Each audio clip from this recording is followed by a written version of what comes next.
28 फरवरी 2026 middle east history का सबसे डरावना दिन। इसराइल और यूनाइटेड स्टेट्स ने ईरान के कैपिटल तेहरान पर मैसिव एयर स्ट्राइक्स और बॉम्बिंग्स की। इन स्ट्राइक्स का मेन टारगेट था ईरान के सुप्रीम लीडर अली खामेनेई। उनके कंपाउंड पर डायरेक्ट स्ट्राइक हुई और कुछ ही घंटों के बाद ईरानियन स्टेट मीडिया ने उनकी डेथ कंफर्म कर दी। लेकिन सवाल ये है, ईरान और इसराइल के बीच ये डेडली कॉन्फ्लिक्ट शुरू ही कैसे हुआ? कहानी को समझने के लिए हमें 125 साल पीछे जाना होगा। 1901 ईरान के शाह मुजफ्फर अद-दीन ने एक British businessman William Knox D'Arcy के साथ एक डील साइन किया। इस डील को हिस्ट्री में डार्सी कंसेशन कहा जाता है। इस एग्रीमेंट के बाद ईरानियन ऑयल पर ब्रिटिश का कंट्रोल आ गया। कुछ सालों के बाद 1908 में ईरान के मस्जिद सलेमान एरिया में पहला ऑयल फील्ड डिस्कवर हुआ। लेकिन यहाँ एक बड़ी प्रॉब्लम थी।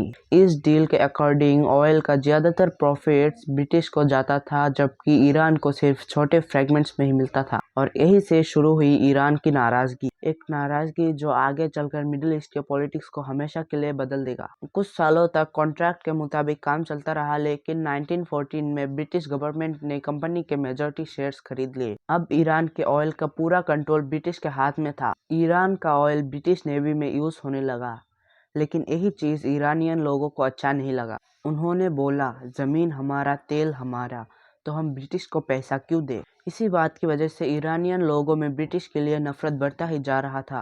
और फिर आया 1951, एक ऐसा साल जो ईरान के पॉलिटिक्स को हमेशा के लिए बदल देगा। ईरान के प्राइम मिनिस्टर मोहम्मद मोसादेक ने ऑयल को नेशनलाइज कर लिया। वो चाहते थे कि ईरान के ऑयल का कंट्रोल ईरान के पास ही रहे। इससे यूनाइटेड स्टेट्स और ब्रिटेन भड़क गए।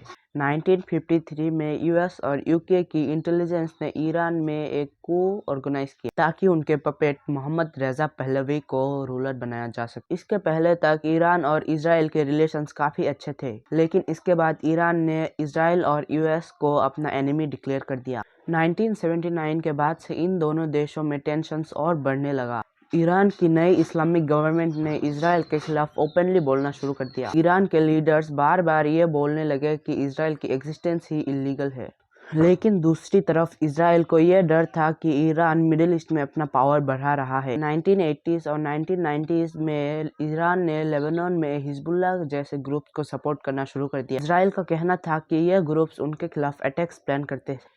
लेकिन सिचुएशन तब डेंजरस हो गई जब ईरान ने अपना न्यूक्लियर प्रोग्राम एग्रेसिवली डेवलप करना शुरू कर दिया। ईरान का कहना था कि उनके न्यूक्लियर प्रोग्राम पीसफुल एनर्जी के लिए है, लेकिन इजराइल और यूएस को शक था कि Iran secretly nuclear weapons develop कर रहा है। अगर ईरान न्यूक्लियर वेपन बना लेता तो मिडिल ईस्ट का पावर बैलेंस कम्प्लीटली चेंज हो सकता था। इसी वजह से इजराइल ने एक सीक्रेट स्ट्रेटजी स्टार्ट की। 2010 के अराउंड ईरान के न्यूक्लियर फैसिलिटीज पर मिस्टीरियस साइबर अटैक्स हुए। सबसे फेमस था स्टक्सनेट वायरस। इस साइबर वेपन ने ईरान के न्यूक्लियर सेंट्रीफ्यूजेस को डिस्ट्रॉय कर दिया। ऑफिशियली किसी ने रेस्पॉन्सिबिलिटी नहीं ली, लेकिन बाद में रिपोर्ट्स में कहा गया कि इसके पीछे इजराइल और यूएस का हाथ। 2010 और 2020 के बीच में ईरान के कई न्यूक्लियर साइंटिस्ट मिस्टीरियस असैसिनेशंस में मारे गए। ईरान के सबसे important nuclear scientist Mohsin Fakhrizadeh को तेहरान के पास मार दिया गया। ईरान ने ब्लेम इजराइल पर लगाया। अब तक ये मोस्टली शैडो वॉर था, साइबर अटैक्स, असैसिनेशंस, प्रॉक्सीज और कुछ अटैक्स। लेकिन ये कॉन्फ्लिक्ट साइबर अटैक्स और असैसिनेशंस तक लिमिटेड नहीं। ईरान मिडिल ईस्ट में अपना इन्फ्लुएंस एग्रेसिवली एक्सपेंड कर रहा था। सीरिया की सिविल वॉर में ईरान ने बशर अल असद की गवर्नमेंट को फुल सपोर्ट दिया। ईरान ने लेबनान में हिजबुल्लाह को मिलिट्री फंडिंग्स और गाजा में हमास जैसे ग्रुप्स को भी ईरान का पॉलिटिकल सपोर्ट मिलता रहा। इजराइल का कहना था कि ईरान मिडिल ईस्ट में अपना मिलिट्री नेटवर्क बिल्ड कर रहा था, जो डायरेक्टली उसके खिलाफ यूज हो सकता है। इसी वजह से इजराइल ने सीरिया में ईरानियन मिलिट्री टारगेट्स में hundreds of air strikes launch. Middle east धीरे धीरे एक शैडो बैटलफील्ड बन चुका था। लेकिन 2024 के बाद सिचुएशन और ज़्यादा टेंस हो गई। ईरान और इजराइल के बीच डायरेक्ट मिसाइल्स और ड्रोन अटैक्स होने लगे। मिडिल ईस्ट एक ऐसी पॉइंट पर पहुंच चुका था जहां एक छोटी सी स्पार्क भी फुल स्केल वॉर में बदल सकती थी। और फिर आया 28 फरवरी 2026, जब इसराइल और यूएस ने तेहरान पर मैसिव एयर स्ट्राइक्स और बॉम्बिंग। टारगेट था ईरान के सबसे powerful supreme leader Ayatollah Ali Khamenei. उनके कंपाउंड पर डायरेक्ट स्ट्राइक्स हुई और कुछ ही घंटों बाद ईरानियन स्टेट मीडिया ने उनकी डेथ कंफर्म कर ली। एक और फैक्टर है जो इस कॉन्फ्लिक्ट को और भी ज़्यादा डेडली बना देता है, स्ट्रेट ऑफ हॉर्मुज़। ये दुनिया का सबसे इम्पोर्टेंट ऑयल शिपिंग रूट्स में से एक। पर्शियन गल्फ का ज़्यादातर ऑयल इसी नैरो रूट से दुनिया भर में जाता है। ग्लोबल ऑयल ट्रेड का लगभग 20% इसी ट्रेड रूट से पास होता है। इंडिया, चाइना, जापान और यूरोप के ऑयल का बड़ा हिस्सा इसी ट्रेड रूट पर डिपेंड करता है। इंडिया का 50% ऑयल तो यहाँ से ही आता है।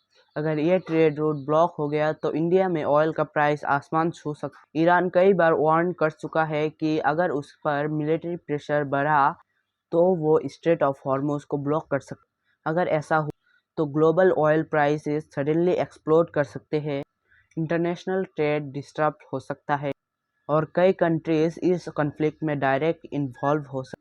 इसी वजह से स्ट्रेट ऑफ हॉर्मुज़ को दुनिया का सबसे डेंजरस चॉक पॉइंट्स में से एक माना। अब सबसे बड़ा सवाल ये, क्या ये स्ट्राइक मिडिल ईस्ट में एक बड़ा रीजनल वॉर शुरू करेगी या फिर ये वॉर दुनिया को वर्ल्ड वॉर 3 के एक और स्टेप करीब ले। एक्सपर्ट्स के अकॉर्डिंग ये वॉर तब ग्लोबल वॉर में बदल सकती है अगर यूएस और Iran directly full scale war में आ गए या रशिया चाइना ईरान को ओपनली मिलिट्री सपोर्ट देने लगे। फिलहाल दुनिया एक डेंजरस क्रॉसरोड पर खड़ी है और आने वाले दिन डिसाइड करेंगे कि मिडिल ईस्ट में हिस्ट्री लिखी जाएगी या रिपीट होगी। अगर ये वाला वीडियो आपको पसंद आया दोस्तों तो पिछले वाला वीडियो भी आपको पसंद आएगा, उसको यहाँ पर क्लिक करके देखिए।